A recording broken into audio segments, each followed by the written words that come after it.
Alhamdulillah, malam yang penuh barokah. Hadirin hadirat yang dirahmati oleh Allah, para ulama menyatakan bahwasannya la yakunu waliyun min awliyaillah illa bi thalathati khoslatin. Katanya ulama, tidak diangkat seorang wali min awliyaillah, jadi walinya Allah, illa bi thalathati khoslatin, kecuali dia memiliki 3 sifat. 3 sifat ini harus ada pada diri seseorang tadi itu, maka dia berhak untuk menerima kedudukan kewalian dari sisi Allah Subhanahu wa taala. Ammal khoslatul ula, adapun sifat yang pertama seorang wali itu, kalau beliau Al-Habib Abdullah Al-Haddad, beliau menyatakan ahlul ma'rifah, orang yang ahli ma'rifah. Apa ahli ma'rifah itu? Habib Ali bin Muhammad Al-Habsyi menyatakan al-ilim. Seorang wali itu tidak akan diangkat oleh Allah menjadi wali kecuali dia tadi itu orang yang mengerti. Di situ ada alif lam, maknanya ma'rifah, yaitu ilmu agama. Kalau bahasa agak kasar sedikit, tidak ada wali itu bodoh, hadirin. Wali itu harus pinter. Wali itu harus orang yang mengerti keilmuan kepada Allah Subhanahu wa taala. Makanya kita ini dituntut oleh Allah Subhanahu wa taala. Bahkan Nabi kita Muhammad sallallahu alaihi wasallam, beliau tadi itu setiap dalam doanya beliau menyatakan Rabbi zidni ilma.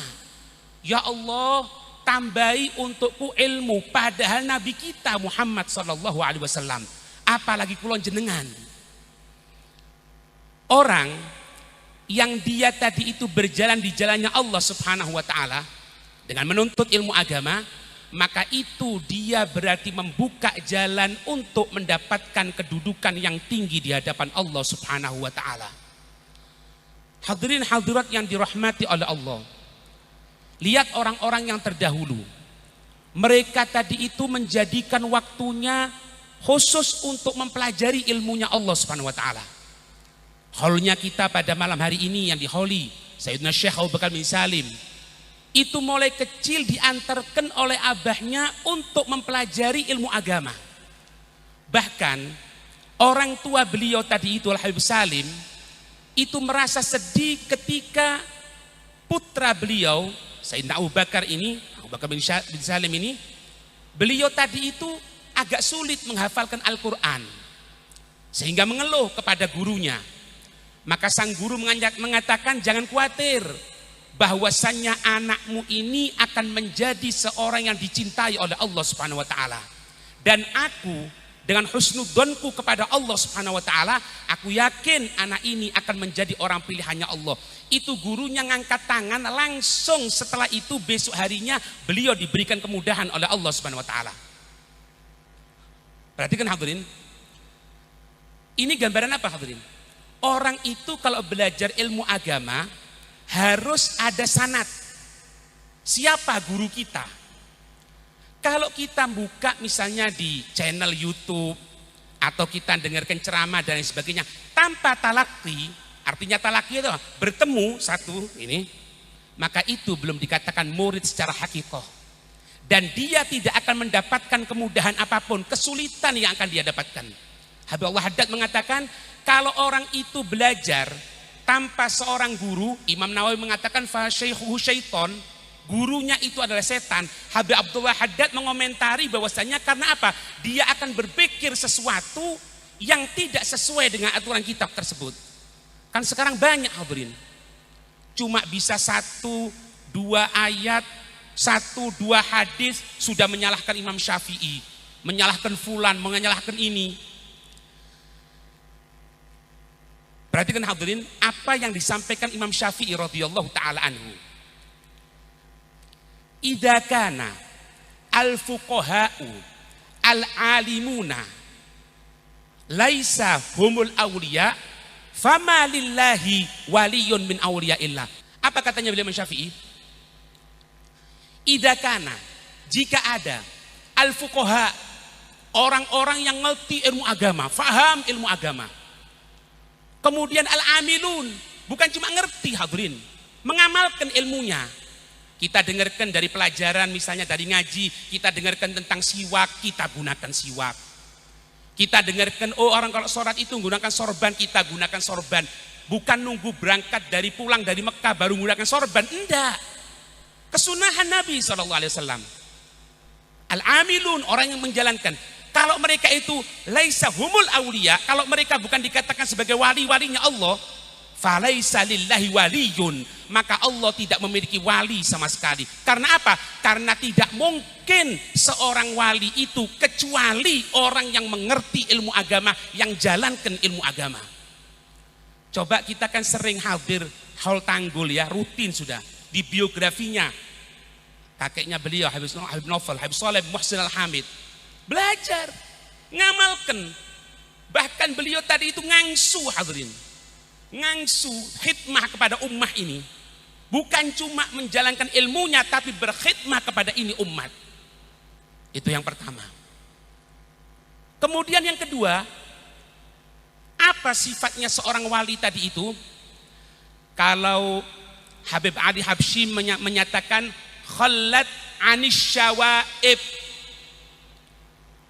hatinya terbebaskan dari yang namanya penyakit-penyakitnya hati.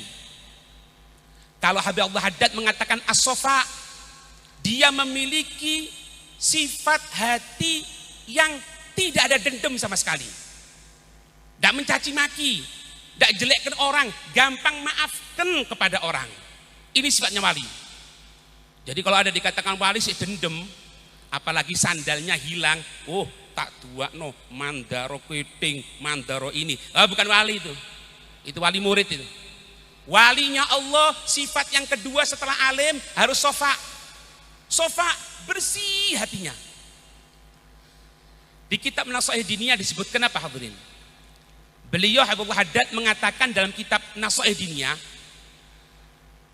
inna abdala ummati laisa bikathrati salatin wala siyamin walakin bisalamati sudur wasakhawatin nufus warrahma bikullil muslimin.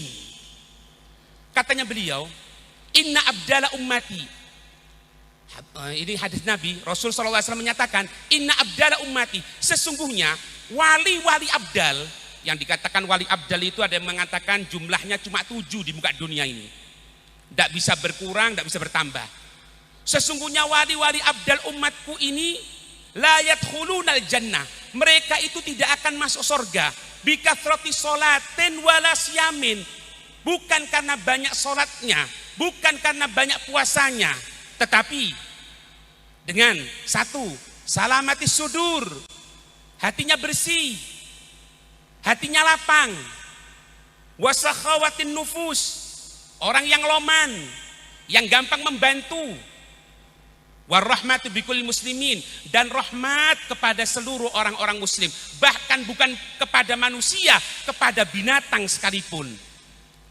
Berarti kan hadirin, katanya beliau Habib Haddad, bukan berarti mereka itu tidak banyak sholat, bukan mereka itu tidak banyak puasa, mereka itu banyak sholat, mereka itu banyak puasa, tetapi dengan ditunjang hal tersebut, bukti sholatnya diterima oleh Allah, bukti puasanya diterima oleh Allah, salamati sudur, hatinya bersih, loman, tidak kikir, tidak ono wali cerek, tidak ono hadirin, wali cerek medit tidak ada, sakhawatin nufus, warahmah bikul muslimin, rahmat kepada orang muslim semuanya.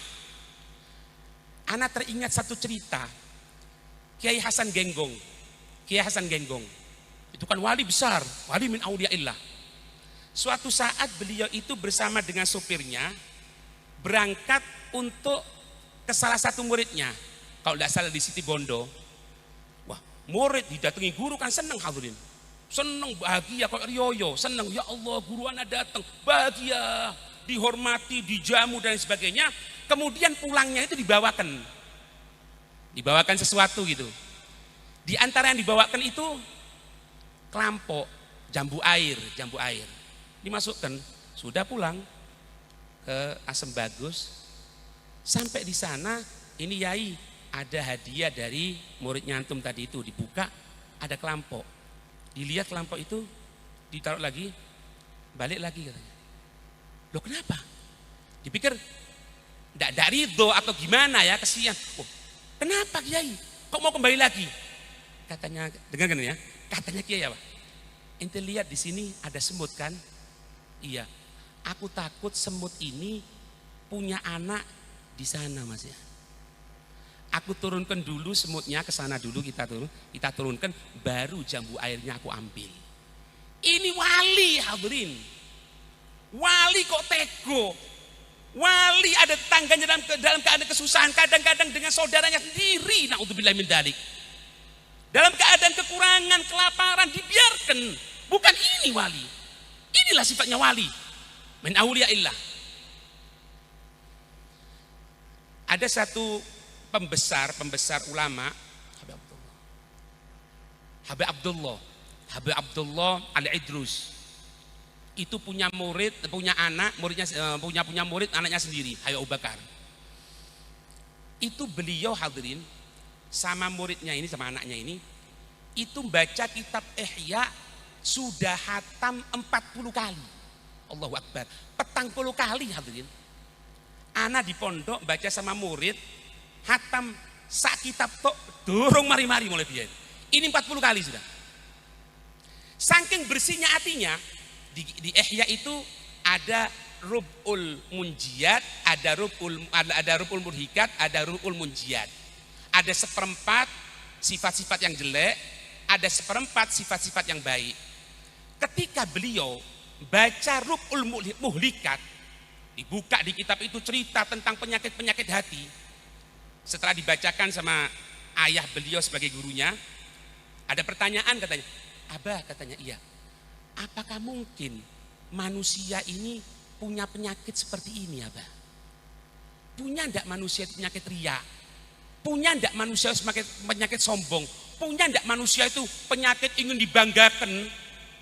Kenapa mengatakan seperti itu? Pertanyaan seperti itu. Karena hatinya sangat bersih hadirin. Makanya kita ini penting kalau membaca kitab Ihya, jangan Rub'ul Munjiyat, Rub'ul Muhlikat. Karena apa? Banyak di situ penyakit yang hati yang ada sama kita ini hadirin. Sehingga apa yang terjadi hadirin? Ketika beliau diperintahkan oleh gurunya untuk berdakwah, disuruh mencari, engkau akan berdakwah, ujiannya satu, bukan nulis, apa? Ujiannya engkau cari makhluk yang paling hina denganmu, dicari, tidak ketemu sama sekali hadirin. Datang ke pasar, kelihatan orang teriak-teriak, oh mungkin ini yang lebih jelek dari aku. Dikatakan apa? Oh tidak mungkin. Iya dia kalau tobat. Kelihatan anjing, oh anjing lebih jelek dari aku. Mikir, iya ya, ini anjing kalau mati jadi tanah. Aku, injus tu sirat, fa ana khairu minhu. Kalau aku bisa melewati jembatan sirat, aku lebih baik dari dia. Tapi kalau aku sampai tergelincir, anjing lebih baik. Sampai dicari tidak ada, datang ke abahnya. Ngomong, loh mana orang yang lebih jelek dari kamu? Katanya Habib Abu Bakar, tidak ada abah. Orang yang paling jelek di muka dunia ini, aku. Maka katanya beliau, sekarang engkau bagikan pedang yang ada sarungnya. Siap untuk berdakwah. Karena apa? Hatimu sudah tidak ada kesombongan sama sekali. Allah, ini opo Kang. Kadang-kadang kita orang tidak diregani ngamuk kok. Kadang-kadang kita undangan ndorok tol Al Badru ngamuk kok. Tidak diregani, tidak ngadeg ngamuk.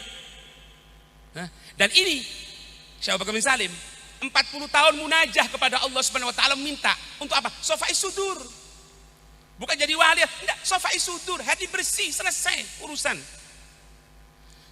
Ada satu faedah yang disampaikan oleh Imam Sya'rawi hadirin. Beliau mengatakan gini. Nabi itu kan menyatakan dalam hadisnya bahwasanya ad-doa silahul mu'min. Doa itu silahul mu'min. Kita orang doa silahul mu'min. Doa itu merupakan senjatanya orang yang beriman.